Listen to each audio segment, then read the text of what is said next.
मनोज जरांगे पाटील यांच्या तब्येतीची काळजी घेण्यासाठी, त्यांची तब्येत जी खालावत आहे त्याविषयी चर्चा करण्यासाठी कोल्हापूर जिल्ह्यातील सकल मराठा समाजाची बैठक आज संपन्न झाली। यामध्ये प्रामुख्यानं अशा पद्धतीनं निर्णय घेण्यात आला की मनोज जरांगे पाटील यांचा जीव अत्यंत महत्त्वाचा आहे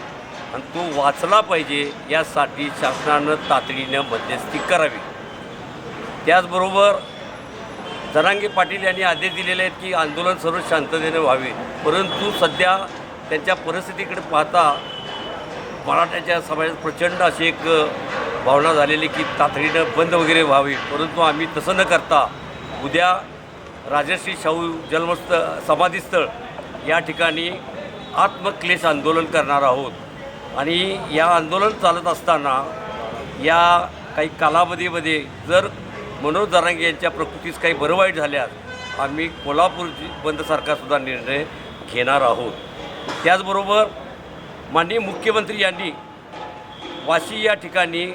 सगळ्या सोयऱ्यांच्या संदर्भात आदेश काढला जाईल अशा पद्धतीचं जे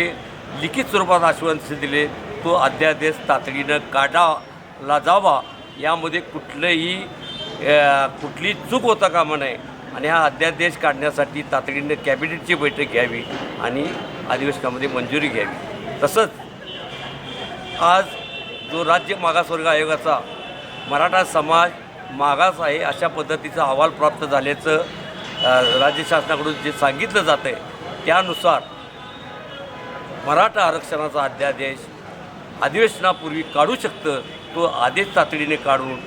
मनोज जरांगे पाटील यांचा जीव वाचवावा अशा पद्धतीचं आम्ही राज्य शासनाला आवाहन करीत आहोत।